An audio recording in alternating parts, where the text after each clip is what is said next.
बहुत से लोग ये प्रश्न करते हैं कि ये जो खुद को जानने की यात्रा है, सत्य पथ की यात्रा है, ये बाहर से भीतर हो या भीतर से बाहर हो। साधकों के दो प्रकार के जुट हैं जो कहते हैं कि हमारी जो यात्रा होनी चाहिए वो बाहर से भीतर की हो, और एक है जो कहे कि भीतर से बाहर की हो। अब ये जो बाहर से भीतर वाले हैं, ये कहते हैं कि जब हम अंतस के बारे में कुछ जानते ही नहीं हैं, हमें कुछ पता ही नहीं है, तो हम कर क्या सकते हैं? हमारा बस तो सिर्फ कर्म पर है। कर्म शरीर करता है, यानी हमें सिर्फ परिधि का पता है, हम भीतर के बारे में कुछ जानते ही नहीं। हम्म? तो हमारा जिस बात पर बस है, जिस बात की हमें जानकारी है, हम वही कर सकते हैं। हम अपने आचरण में बदलाव ला सकते हैं। हम्म? अहिंसा, उपवास, आचौर्य, हम्म, योग आदि आदि साधना करके हम वहां तक पहुंच सकते हैं।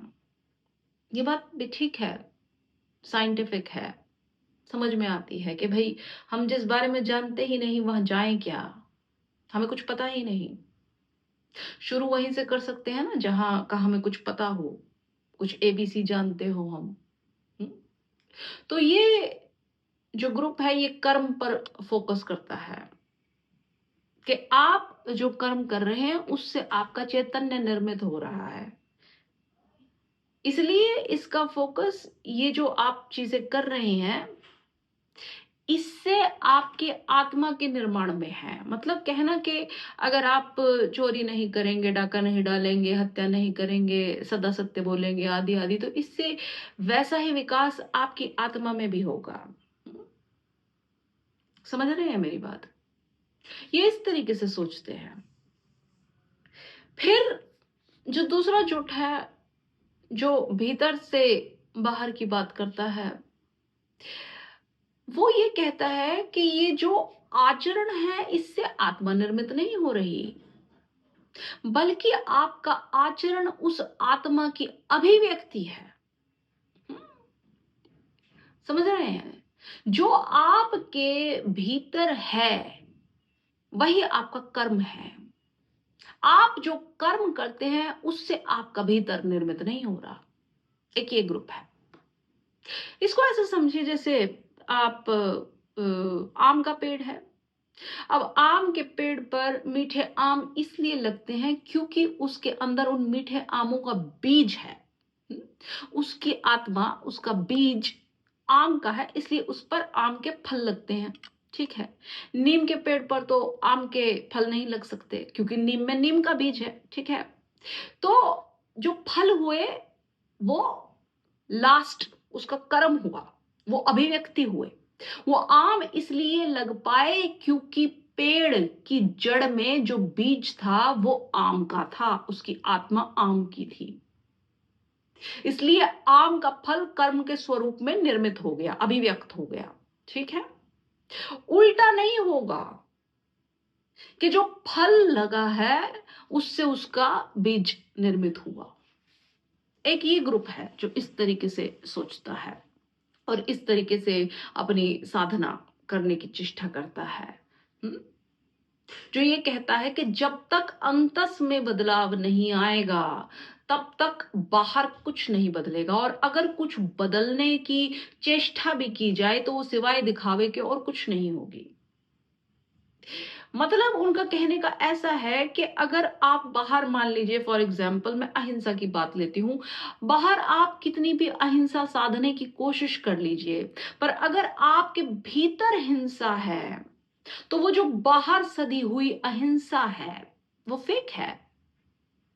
बाहर आप कितने भी अपने आप को सौम्य दिखाएं, पोलाइट दिखाएं, पर बिल्कुल सरफेस पे आपकी हिंसा तैरती रहेगी और वो आपके आवरण में दिखती रहेगी,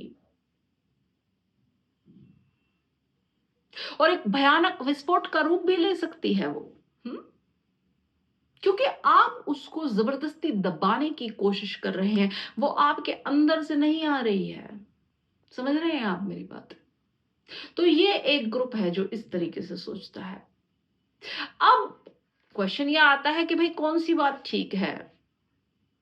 तो उत्तर ये है कि बात ठीक होना और ना होना नहीं है, ये प्रश्न ही गलत है।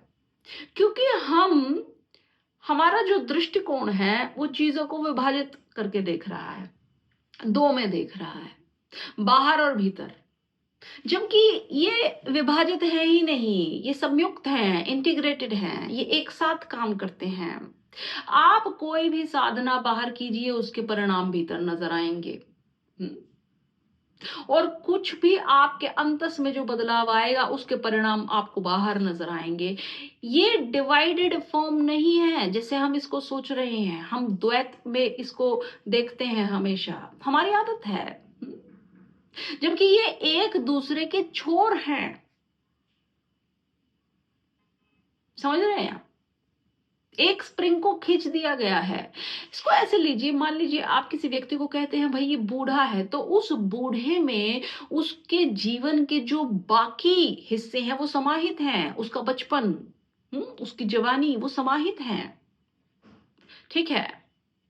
वैसे ही जब आप कहेंगे कि कोई बच्चा है तो उस बच्चे में भी वो आने वाला बूढ़ा समाहित है, उसकी जवानी समाहित है। बच्चा एक बिंदु है, बुढ़ापा एक बिंदु है एक व्यक्तित्व के, है ना? ऐसे ही जब आप कोई भी साधना करते हैं, चाहे भीतर से बाहर करें या बाहर से भीतर करें, कुछ भी हो, वो इंटीग्रेटेड फॉर्म है, वो साइक्लिक है। परिणाम आएंगे ही आएंगे, बाहर का भीतर, भीतर का बाहर, कैसे भी करिए आप। समझ रहे हैं आप मेरी बात? तो ये जो अपने आप में प्रश्न है ये गलत है। ये सिर्फ भाषा की भूल है और कुछ नहीं।